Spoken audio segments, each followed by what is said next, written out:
Welkom bij Scheldemondig. Mijn naam is Jan Rubbens, presentator. En wij nodigen mensen uit in de studio met passie. En deze keer passie voor Frans en passie voor chansons. Dus passie voor Franse chansons. Marjolein Polvliet, van harte welkom. Dankjewel. Fijn dat je de tijd genomen hebt om hier in de studio te zijn. Ja. Ja. Frans, hoe is dat gegaan in je leven van kinds af aan? Nee hoor, dat was een hele praktische overweging eigenlijk. Want ik was vooral goed in talen en minder goed in de rekenkant. En ik ben uiteindelijk richting talen gegaan en ik dacht ik ga een taal studeren. En toen was het even de keuze van nou, ga ik Engels of Frans doen. Maar Engels, ja, dat vond ik dan minder interessant, want dat kon iedereen al, zo dacht ik. Dus is het Frans geworden. En waar is de opleiding geweest? In Tilburg. Oh ja. Ja. En zingen? Dat kwam later pas. Ja? Ook wel een beetje tijdens de studie. Er was een dramales, een module, waarbij we een musical gedaan hebben. En wel eens een avond met Franse liedjes onder elkaar. Dus daar kwam al wel een beetje naar voren van, nou, dat vind ik wel leuk en dat kan ik ook wel een beetje. Maar ik ben natuurlijk wel altijd met muziek bezig geweest. Alleen... Ja, maar dat zit duidelijk in je aderen, hè? Ja. In de genen, hè? Aan Moet ik een zeggen. appelboom groeien geen peren. Nee, daarom, hè? Maar ik was altijd aan het blazen, want ik ben clarinetiste, dus ook eigenlijk. Dus dan heb je kunt niet tegelijkertijd zingen en spelen, dat gaat niet. Uiteindelijk is wel in die harmonie eigenlijk dan het balletje ook gaan rollen. Heb ik een keer een concert wat mogen zingen.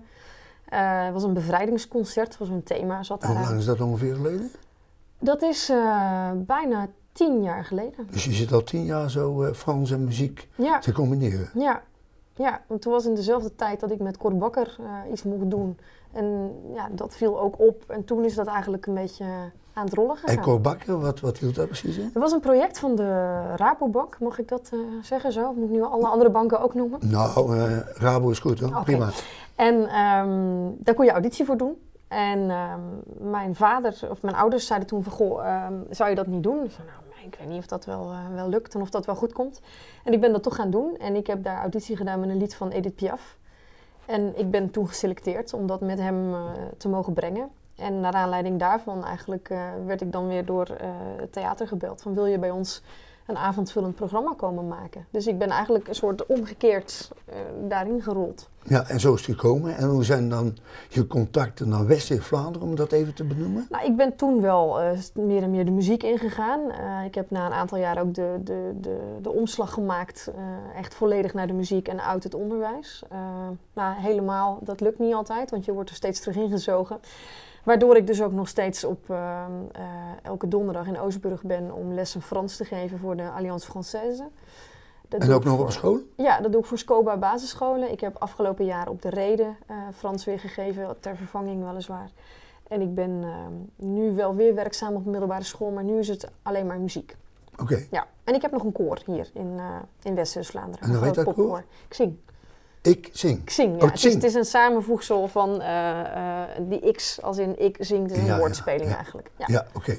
Ik zie je overal optreden natuurlijk, in Zeeuw-Vlaanderen. En we hebben een mooi filmpje van het publiek van Tarole. Ja, dat was een hele leuke dag. Ja, dat geloof ik. Ja. Zullen we er even naar gaan kijken? Dat is prima. Oké.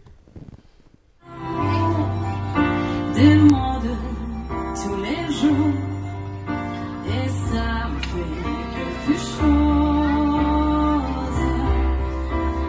Il est entré dans mon cœur une part de bonheur dont je connais la cause. C'est toi pour moi pour toi dans la vie. Tu me l'as dit, tu me l'as juré pour la vie. Et bien quand je t'aperçois, alors je sens en moi mon cœur qui bat. Nou Marjolein, prachtig. Kun je voor de kijkers toelichten welk lied dat dit was? Dit was La Vie en Rose van Edith Piaf. Geweldig, hè? Ja, Ik zag daar ook een aantal begeleiders zitten. Kun je daar even iets van vertellen? zeker. De heren op dit filmpje waren Michiel Meijers achter de piano en Willem de Dijgeren op gitaar. Maar ik ben in de gelukkige omstandigheden dat ik een collectief heb zelfs. Als ik ze allemaal bij me heb, dan heb ik er wel 6, geloof ik zelf. Zo. Ja. En dan kun je uit kiezen. Ja, je moet Ja. natuurlijk ook rekening houden met de mensen die kunnen en zo. Ja, nou, we kijken een beetje van wat is de locatie, wat wordt er gevraagd. Er wordt vaak ook specifiek om accordeon gevraagd bijvoorbeeld. Nou, dan wordt Hans van der Werf ingevlogen. Of letterlijk ingevlogen Nicolas Lescombe uit Bordeaux, maar dat is wat minder praktisch. Die komt voor groot theaterwerk komt die, altijd over. Die komt in oktober, komt hij dus ook nog een aantal shows doen. Maar ik kan dus inderdaad echt een beetje kiezen van nou, Ja. ga ik met 1 iemand op pad, gaan we met z'n tweeën, gaan we met z'n vieren, wat moeten we doen en waar gaan we heen? En, Ja, leuk joh. wie gaat er Zeg maar, behalve Tirolen, gaan we nog even naar Cats, naar de overkant. Zullen we samen even kijken? Dat is goed.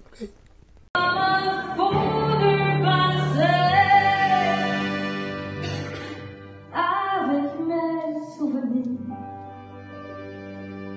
j'ai allumé le feu, mes chagrins m'apaisaient, je n'en ai plus besoin de balayer les amours avec leur trémolo. Nou, dat was Cats. Ja. En verder dan Nederland in, vertel. Ja, we hebben eigenlijk in Zeeuws-Vlaanderen al wel heel veel gespeeld en in Zeeland. En dat vinden we natuurlijk hartstikke leuk, maar ja, je wil de mensen ook niet overvoeren. En het is ook wel lastig om elke keer met nieuw repertoire te komen. Dat vergt allemaal tijd en voorbereiding. En ja, bovendien, je wil ook groeien en je wil verder. Dus we willen ook toch wel naast de optredens in de regio wel graag ook daarbuiten wat dingen gaan doen. Maar dat lukt eigenlijk best wel aardig. Want Noem het op aan. we gaan naar de Veluwe, we gaan naar Barneveld, we gaan naar Bergen. Het huis met de pilaren waar Jacques Brel ooit in Nederland zijn enige concert gaf. Daar mogen we naartoe. Maar we gaan ook naar Utrecht, we gaan naar Rotterdam, we gaan naar Den Haag. We gaan ja, eigenlijk best wel naar veel plekken toe inmiddels. Helemaal goed. Ja. Maar ook grensoverschrijdend, hè? Want ik zie heel vaak in de pers, en nog steeds, zag ik ook, dat ja, Marjolein, sorry, in de buurt van Bordeaux ging. Vertel. Ja. En dat is dan niet Marjolein Polvliet, maar hoe heet dat in het Frans? Ja, je bedoelt de bandnaam. Ja, zeker. Wij werken onder de naam Marjolaine et les Manouches. En La Manouche staat voor? Ja, dat komt uit het Sanskriet. Manu, mens. Sinti wordt daar ook wel voor gebruikt. Het staat eigenlijk voor nomaden. Met een beetje een oneerbiediger woord, zwervers. Ja. En die naam is gekozen omdat mijn muzikanten dus echt altijd overal vandaan moeten komen. Zeker in de begintijd, toen ik nog bijna alleen maar met Nicolas Lescombe werkte. Ja, die moest echt elke keer letterlijk van een trein of uit een vliegtuig geplukt worden. En die kwam dan weer naar Nederland. Maar andersom hebben we het nu ook een keer gedaan, inderdaad. Ja. Ja. Bijzonder, want er was wat geld nodig. Ja. Ja, nou, en dat vind ik nou zo knap. Dat vind ik nou echt passie. Dus behalve dat je zangeres ook probeert via crowdfunding geld te verzamelen. En het is gelukt. Maar vertel hoe dat gaat. Het is zeker gelukt. Hoe het gaat? Nou, dat is bloed, zweet en tranen. Je wil iets en je maakt een plan en dat blijkt dan heel veel geld te kosten. En toen zijn we inderdaad gaan crowdfunden. Enerzijds om dat geld bij elkaar te krijgen. Anderzijds ook wel omdat je daardoor heel veel reuring en commotie rondom je project eigenlijk maakt. En dat helpt gewoon voor je naamsbekendheid. Dus we hebben met een heleboel ludieke tegenprestaties en acties hebben we dat geld bijeengebracht. Nog steeds wel ongelooflijk hoor, want dat ging echt om veel geld. En dat je dat uit sympathie gewoon van mensen krijgt. Nou ja, krijgt, we geven er wel wat voor terug natuurlijk. Ja. Want we hebben uiteindelijk een cd opgenomen. En er komt ook een plaat uit, dus het wordt echt ook op vinyl uitgebracht. Dus het geld, dat ging niet alleen voor het reizen daar naartoe? Hè? Nee.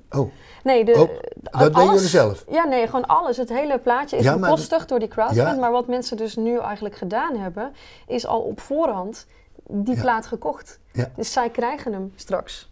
Oh, helemaal goed. En hoe was dat optreden met die opnames in Les Landes? Ja, we hebben daar niet opgetreden, maar we zijn daar met z'n zessen zijn we een week daar in huis geweest. En we hebben daar gewerkt van 's ochtends 9 tot 's nachts 2 uur, elke dag. En we hebben daar in 5 dagen tijd hebben we daar 10 nummers op de plaat gezet. En er zijn geluidsfragmenten bij, heb ik begrepen? Ja, er is ook een audiotrack al beschikbaar, speciaal voor jullie, van het nieuwe album. Ja. Oké, zullen we daar even naar luisteren dan? Ja? Mieux vaut penser à rien que de pas penser du tout. Rien c'est déjà beaucoup. On se souvient de rien et puisqu'on oublie tout. Rien c'est bien mieux que tout. Mieux vaut pleurer de rien que de rire de tout. Pleurer pour rien, c'est déjà beaucoup. Mais vous n'avez rien dans le cœur et j'avoue, je vous envie, je vous en veux beaucoup. Ce sont ces petits riens qui me venaient de vous. Les voulez-vous, tenez, que voulez-vous? Moi je ne veux pour rien au monde, plus rien de vous. Pour être à vous, faut être à moitié vous.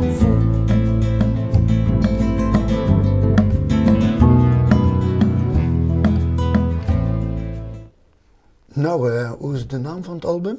Het album is getiteld La Valise aux Rêves, En dat betekent? een droom vol koffers. Andersom Nee, natuurlijk. andersom, hè? Koffer vol dromen. Mijn Frans is niet zo goed, sorry. Koffer vol dromen. Ik zit nog zo te luisteren dat ik, dat ik er helemaal helemaal in nog trance, zit. Ja, ik dacht dat je me namelijk zou vragen wat de titel van het lied is, wat je Ja. zojuist gehoord hebt. En dat is? Dat is C'est Petit Rien van Serge Gainsbourg. Want we hebben eigenlijk niet zo voor de hele alledaagse gekende chansons gekozen. We hebben echt een beetje de zijpaden opgezocht en die helemaal verbouwd. Heel divers repertoire, heel veel verschillende artiesten ook. Ook een eigen nummer trouwens staat erop. Ja. Dus die Mooi. vraag had ik verwacht. Ja. Ja, ja. Maar ze hebben jou ook nog verbouwd, hè? Om zo maar eens te zeggen. Ja, mooi aangekleed. Ja, het Er zijn- oog wil ook wat. Ja, Dan, natuurlijk. als je zo'n plaat wil verkopen, want Ja. wie verkoopt er nog muziek tegenwoordig, dan moet je zorgen dat je eruit springt, letterlijk. Dus wij hebben getracht ook daar weer om eigenlijk een zijpad te kiezen. Want als je aan Franse chansons denkt, denk je aan klassiek beeld, zwart-wit, serieuze portretfoto's. Maar zo zijn wij niet. Wij zijn altijd vrolijk en springerig en alles gaat heel erg op gevoel. Dus wij hebben met heel veel kleur gewerkt en met heel veel bloemen. Een beetje in de Frida Kahlo-stijl zijn we gegaan. En daar was wel even wat arbeid voor nodig, ja. Omdat, Dat was ook even wennen, waarschijnlijk voor een nuchter Zeeuws-Vlaams. ja, ik zat niet heel erg op mijn gemak die ochtend Nee, bij het is allemaal gelukt, hè? de visagie en de kapper. Het is wel gelukt, ja. Ja. Ja. En dan de laatste vraag natuurlijk. Wat gaat er gebeuren bij de première? Wat daar gaat gebeuren is dat wij gewoon daar ons album gaan voorstellen natuurlijk. Dus we gaan daar iedereen laten luisteren naar wat we uiteindelijk nou al die tijd gedaan hebben. Maar wat we ook willen is die avond een totaalbeleving neerzetten. Dus het wordt helemaal aangekleed. Er komt een kleedkamerconcert voor de mensen die daarop ingeschreven hebben. Er is aangepaste catering met thema Frankrijk. Maar we willen ook vooral gewoon iedereen enorm bedanken die ons gesteund heeft. Dus Ja. we hopen die avond echt een warm bad te creëren. We staan met z'n allen op het podium. We zijn er allemaal. Dus ja, daar hebben we gewoon alleen maar heel veel zin in. En natuurlijk, waar is dat? De eerste show is in de Protestantse kerk in Hulst. Aha. De dag daarna gaan we naar de Mythe in Goes. Zo, En de dag daarna zijn we weer terug in de Protestantse kerk in Hulst. En de dag daarna kunnen we even rustig afkicken. Ja. Gaan we nog even naar de Veluwe met z'n drieën. Want daar mogen we dan ook nog een huiskamerconcert gaan doen. oké. En ja. de data voor de kijkers toch belangrijk? 26, 27, 28 oktober zijn dan de data die de kijkers even moeten onthouden. Nou, 26 oktober dit is al vrij ver uitverkocht. Zo niet al helemaal, maar 28 oktober dus nog in Hulst ja. een extra show. En in de Mythe in Goes zijn zeker ook nog kaarten te verkrijgen. En waar kunnen ze die kopen dan? De protestantse kerk, dat kan via de website marjolaine-le-manouche.nl. Ja, makkelijker konden we dat niet maken. Nee. En de mythe loopt via zeelandtheaters.nl. Komt nou maar goed, zeker? Ja. Nou, beste kijkers, dit was echt passie voor de Franse taal en voor chansons. Marjolaine, Hélène Manouche, hartelijk dank en veel succes. Dankjewel.